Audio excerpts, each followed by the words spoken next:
All right. Hello again, everybody. I'm Rick Sanchez with the Next Generation of News. This is a conversation. It's not a speech, and it is your turn to get involved. It is my duty as a journalist to make you aware of a deeply disturbing trend that is taking place in our country and how it ironically folds into yet another story that I shared with you just last week. A CNN source with very close ties to the U.S. Secret Service confirmed to me today that threats on the life of the President of the United States have now risen by as much as 400% since his inauguration. 400% death threats against Barack Obama, quote, in this environment go far beyond anything the Secret Service has seen with any other president. Now, I need to have you keep in mind today, as we add details to this story, of what we're going to share with you here. I want to take you back 11 days ago when Mr. Obama visited Phoenix, Arizona. Do you remember this man? He's one of a dozen or so people who carried guns to that presidential event that we've been checking on. You may remember that we heard him say on camera that he's prepared to resort to forceful resistance against the Obama administration. Now, today, I want to tell you about the church that man attends. And in particular, I'm going to play for you parts of the sermon that were delivered from the pulpit on the very day before the president arrived in Phoenix, Arizona. This is important. This, my friends, I believe you'll agree, is chilling. I don't want to preach this sermon, and you know, you've probably never heard a sermon like this before. Actually, you probably have if you've been coming to church here for a while. But you know what? Here's my sermon. Why I hate Barack Obama. That's my sermon tonight. Because, you know, Barack Obama's coming to town tomorrow morning. Barack Obama is coming to town. And he's going to be here tomorrow morning. Who knew that he was coming to town? I didn't know. I just found out recently. You know, with this health care and everything like this. And I'm going to tell you something. I hate Barack Obama. You say, well, you just mean you don't like what he stands for. No, I hate the person. Oh, wait, you mean you just don't like his policy. No, I hate him. There is more, and it is much worse. First, I want you to know the voice you heard there was that of Pastor Stephen Anderson of the Faithful Word Baptist Church in Tempe, Arizona. On the day before the president's visit, Mr. Anderson told his parishioners that he hates Barack Obama and wants him dead. This is Anderson from the pulpit saying the president deserves to die for supporting abortion rights. That is what he means when he uses the word violence. All right, here's some more. What goes around comes around. You love violence. You hate that which is right. You love to harm others. You love to hurt or kill the unborn or the innocent or the righteous. He's saying God is going to bring that upon your own head, because whatsoever a man soweth, that shall he also reap. Now turn back to Psalm 58 and let me ask you this question. Why should Barack Obama melt like a snail? Why should Barack Obama die like the untimely birth of a woman? Why should his children be fatherless and his wife a widow, as we read in this passage? Well, I'll tell you why.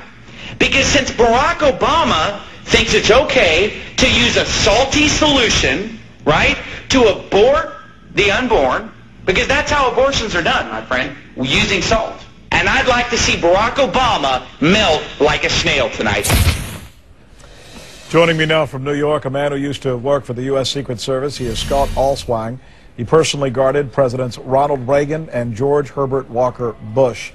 Thank you, sir, for being with us. Thank you, Rick. We're also going to be joined by Mike Brooks, who's standing right here next to me, who's been digging down on this story. Mike, thank you for being here.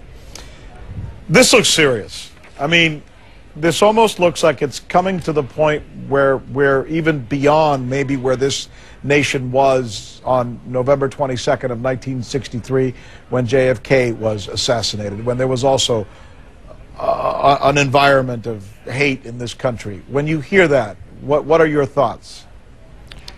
Well, I'm confident that my former organization, the Secret Service, is doing everything they can to keep the president and his family safe. There are a lot of people that like attention in these cases. What about this case? Do you know if the Secret Service has knocked on this pastor's door? Should they be knocking on this pastor's door? I am confident that they have already knocked on his door, that through counterpart means in local and state and federal authorities, that this has come to be explained to, and for the media to bring it out. I definitely think that it's come to their attention. Mike, you going to add something to that? No, I've been talking to some folks, and he has been interviewed by the U.S. Secret Service. But he walks the fine line, and Scott, you'll agree with me. I was with the Metropolitan Police and worked on all the presidential and vice presidential details when I was there for 26 years. And I can tell you, we used to run into people like this all the time who knew how to walk that fine line without making a direct threat. Let me stop you both. That's why there. they didn't arrest him. Well, hold on a minute. Here's Statute 18, U.S. Code Section 871. We looked it up today about threatening the President of the United States. It's against the law to do so, as I'm sure you both know, and I'm just recently becoming expert on. Let me read you the quote. Whoever knowingly and willfully threatens to take the life of, to kidnap, or to inflict bodily harm upon the President of the United States. That's the way we were able to decipher those words. It sounds like both of you are saying that this man directly is not doing that. Is that right, Mr. Allswang? He is walking a fine line. The problem I have with it is that he seems to be inciting his congregation to go and act in a direction toward the president, and that, at least on a local level, would seem to me to be an inciting charge. And if someone in that congregation had mental disabilities or were prone toward violence or had a direction of interest toward the president or his family, there could be grave consequences. Well, that's interesting. Let me show the viewers something. Do we have that shot of Chris? Chris is the guy, Chris Broughton.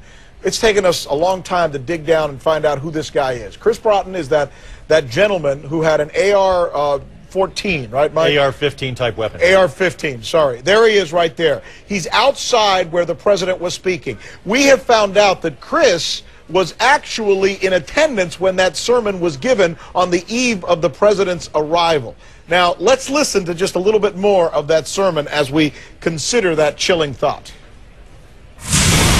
You're going to tell me that I'm supposed to pray for the socialist devil, murderer, infanticide who wants to see young children, and he wants to see babies killed through abortion and partial birth and all these different things. You're going to tell me I'm supposed to pray for God to give him a good lunch tomorrow while he's in Phoenix, Arizona?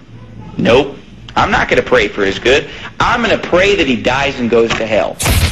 And by the way, I should add once again that I've reached out to the pastor today.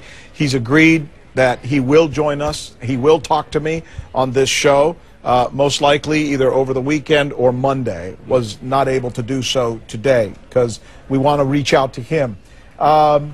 It's interesting as you listen to the last words there. Let me read those back to you. I'm going to pray for his good.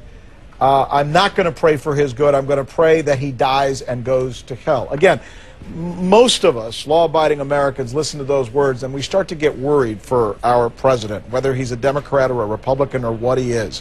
What is Secret Service's responsibility with people like this, and what are your concerns?